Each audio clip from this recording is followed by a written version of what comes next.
Hello everyone and welcome back to the channel. Today we're going to be talking about Star Atlas. This is a game that I have not covered in a while, but we're going to be covering it today because they've released a whole bunch of cool stuff that I think we should go over. So let's talk about it. If you like this content, please like, subscribe, and let's get into it. So if you're not familiar with Star Atlas, it's essentially a massive online multiplayer game that deals in spacefaring. It's a lot like Star Citizen in the sense that you can trade with other factions, you can mine for resources, you can build space stations, and essentially you're exploring the galaxy in these ships.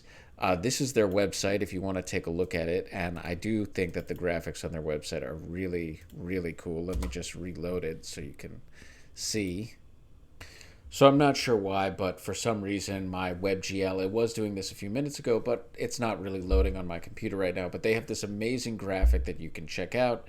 And again, if you want to see more about the website, in my last video, it'll be in the description down below of this YouTube video and you can check it out for yourself.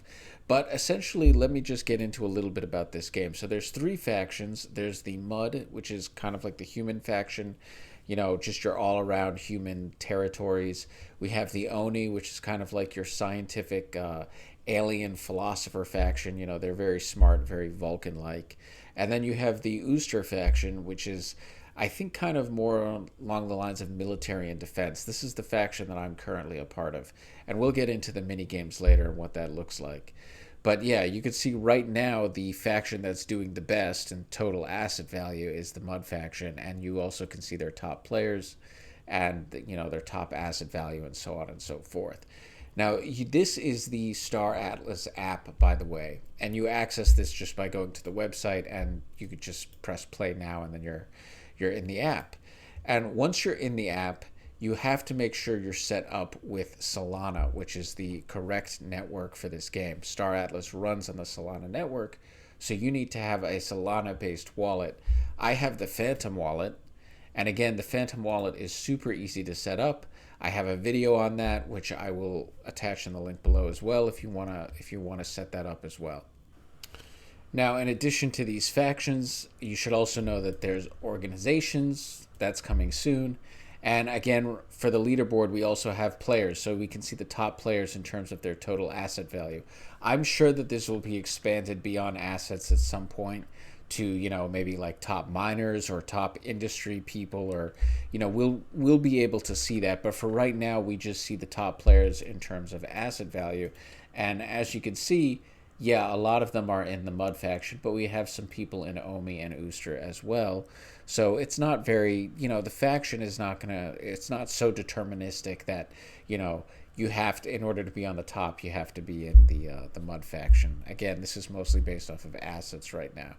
And you can check out the factions yourself in more detail. We also have a marketplace, and this is where you can buy ships. And we have all different types of ships. We have mining ships, we have speeders, we have you know, massive cargo carriers. This, I was looking at this earlier, this Fimble BYOS ERP ship, and this kind of looks like your I guess Millennium Falcon type ship if I'm just looking at the pictures. You know, it's only $800 USDC, which is actually pretty low considering the other prices for these ships. But yeah, if you can see, we kind of have these like rusted seats right here. And you know, the quarters are looking a little bit like you might get some sort of scurvy from them or something like that. I don't know, but this I'd be interested in getting this maybe. Now, some of these ships are actually massive. This is one of the smaller ships I showed you, but if you really want to get a sense of the scale that they're going for in this game, let's just head over to this bad boy over here. This massive. I don't know what you would call this, like it's like a small planet inside a ship. And this is, you know, there's only 110 available supply, and it's $99,000. So that's almost $100,000. I don't know. Is that worth it to you? I don't know. But you know what? I think that these ships are made for the large gaming guilds. So like Yield Guild Games, for instance, they might want a large ship, and they have the money to get one of these ships, and they can basically have their members share this ship And if we go down here to the crew, we can see that the crew is also massive. And one thing that I want to know, if someone in the comment section knows this, please let me know about it. But are these going to be NPCs or are these going to be real people? I'm not sure. Because it would be cool if there are different roles and jobs on each ship, but it would also be cool if the ship came with some, NPCs as well. So I'd be interested in knowing more about that. But yeah, this is just to give you a sense of the scale. We also have structures that you can buy, space stations of various size, mining drills. As I said, this game is going to be heavily about resources, so mining resources and selling them to other people. Uh, these are some resources, for example, some very early ones: food, fuel, ammunition, and then we have some collectibles as well if you're interested in that. But let's talk about the mini games that they have coming out right now, and let's actually play one and see how you can interact with one if you have a ship. So in my inventory, I actually have two ships, two different types of ships. I have these two speeders right here, the jet, and then I have the Pierce X5, which is like a fighter. And what we're going to do is we're going to go down here to this new tab called Faction Fleet. We're going to click this Ship Enlistment button. And as you can see, so I didn't show you this because I've already done it and experimented with this, but before you enter into this tab right here, you'll be prompted with a faction that you want to join. And again, we already went over the factions a little bit, but this is where you get to decide what faction you're a part of. So I picked what faction is this? I picked the Ooster faction to be a part of. And I don't know, part of the reason why I picked it is because maybe, and look at this, they just skipped over the Oni. So I guess people are buying the Ooster. But yeah, I picked them because I just figured, hey, why not? Military defense, that sounds good with me. So I wanted to pull up this faction guide, which again, this will also be in the description. Everything's in the description, guys. You don't have to worry. All these links will be there for you to look at your own leisure. But this is a faction guide. So essentially, it just gives you some quick facts and tips about the factions. So your faction choice is permanent and cannot be changed. So that's something that you need to keep in mind. When you commit to a faction, you're in that faction forever, unless maybe you create a new wallet address, in which case you'll be able to get around that. Your avatar's race will be the race of the faction that you chose. So when you get an avatar, it'll be the faction race. Now, this is a little bit about each of them. So Mud Territory, and let's just read the description. The Last Divine Hand, a spacefaring faction of humans originating from their home planet of Earth, uniting under a common cause inspired by the benevolent Fotili Scout. Humans harnessed Earth's resources and set off for the stars. The Mud emerged as an industrial powerhouse in the region by securing diplomatic relations through fair trade with Oni and Ooster. Mud-controlled space provides proximity to raw materials, and the way I like to look at the Mud is they're kind of like the best of all things. They can do a little bit of everything, but maybe they're not exceptionally skilled in certain things. So their faction traits are firepower, and travel distance. And the local resources are tinon, hycenium, and diamonds. So if we go down to the Ooster, let me just read a little bit about that. Ooster are cybernetic sentient beings, and their origin is shrouded in mystery. One legend tells of the Dyson sphere-powered supercomputer harnessing the energy of Magnetar-class neutron star. The energy throughput allowed the installed AI to advance beyond a physical location and withdraw from a parent machine without a trace. So these guys are kind of like, I don't want to say they're the Borg because they're not. They're clearly very different from that. But they are like an AI robot race, essentially. They're non-biological. And their faction traits are going to be hull strength, maneuvering, and local resources are Viscovite, Dodeliine, is that right? And lithium? Dodeline and lithium? Sorry. So finally, we have the Oni faction, and the Oni are kind of like an alliance of different types of species that came together during a massive war. So a huge war brought them together, and now they kind of live in this harmonious alliance. And the main benefits of joining the Oni faction would be maybe if you're more into exploring it would be a great faction to join because you get access to some of the major resources that allow that. For instance, you get access to resources that are used for stealth and radar and, fast ship technology. These are things that you would find in the Oni region. And you can see their faction traits down here. Again, scanning distance, stealth, great for exploration. And their local resources are Jasperus and gold and what is that, Kisnik? Sorry, I can't really see. But yeah, so that's essentially a summary of the factions and their traits. And yeah, you can look at this yourself. So now that you've chosen your faction and how you want to play, you can now decide to enlist ships in the fleet. And you do this to earn Atlas. Now, Atlas is the main coin of the realm for Star Atlas. It's how all of the whole economy will function around Atlas. So that's how you exchange goods and services in this economy. That's how you'll be able to buy more resources. So you want more Atlas essentially, and each ship will be different for earning.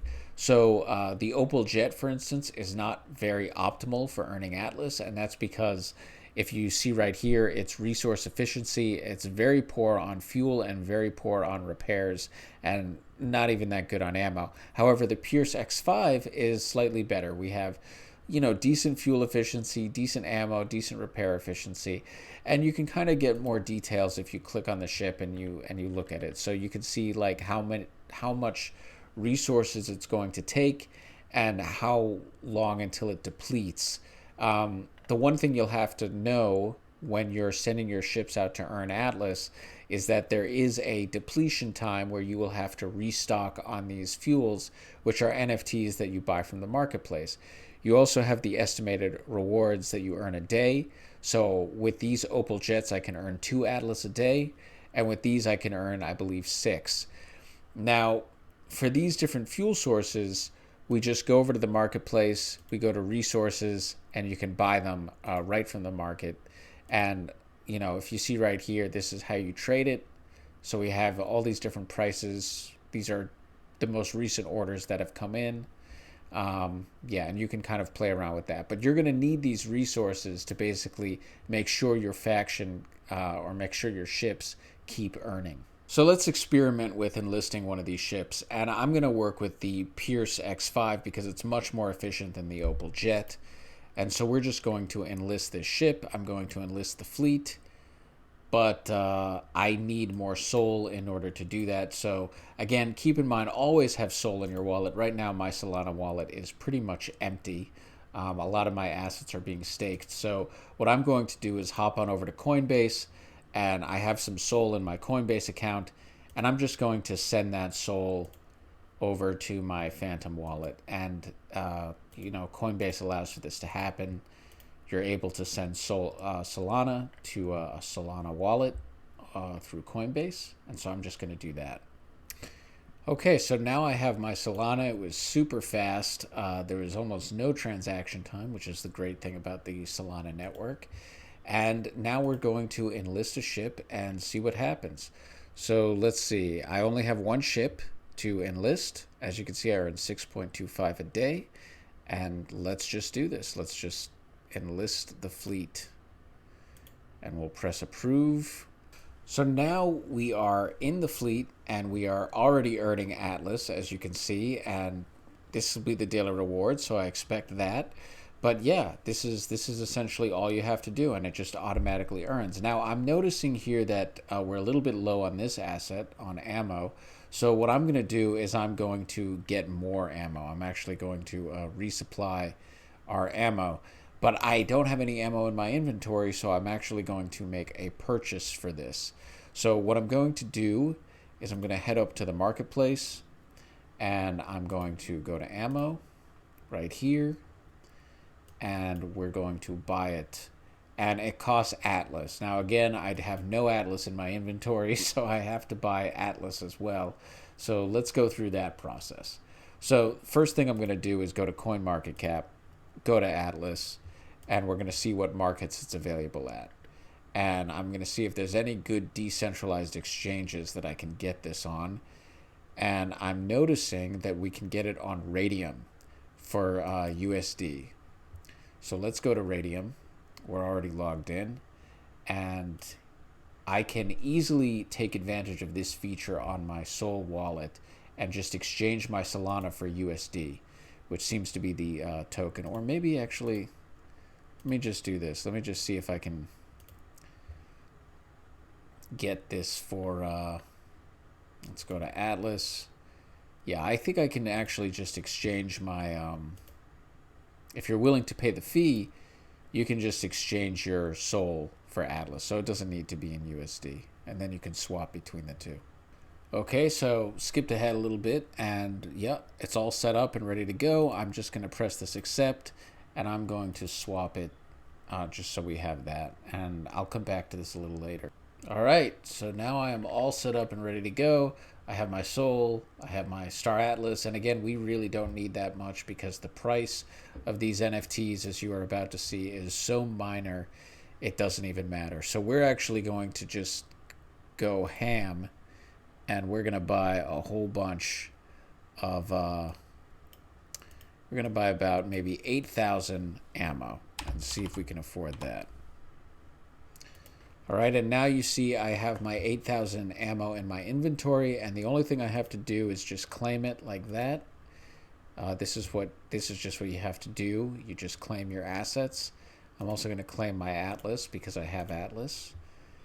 And we're just going to wait for that transaction to go through and then go back to our fleet and restock. Let's try and resupply my ship right here. Let's see if we can do it. And you can see I have my ammo ready to go, and I'm going to resupply to the max. I'm going to press apply, and it's that easy. Once that approval goes through, we should be all ready to go, and we should be able to earn Atlas with our ships unimpeded. All right, so that is about it for our Star Atlas tutorial on the mini missions. There will be more to come, more content coming down the pipeline. I'm sure if you want to get the latest updates on Star Atlas, I highly suggest you follow them on their Twitter page. They're always releasing, it's a very active Twitter profile. They're always talking about new updates that are coming to Star Atlas. And yeah, the one last bit of news I want to say before I close out this tutorial is that there is some rumors, or maybe it's confirmed, and again, this will be in the description, that the Atlas token will be coming to Coinbase. So this article right here says the 3 Solana-based cryptos set to soar from Coinbase listings. We have Audius, we have Star Atlas, and Serum. So all of these Solana tokens are going to be on Coinbase, apparently. So that's some bullish news, maybe, for the Atlas token, if you're interested in looking into this a little more. All right, that's it. If you like this, please like, subscribe, and I'll see you next time.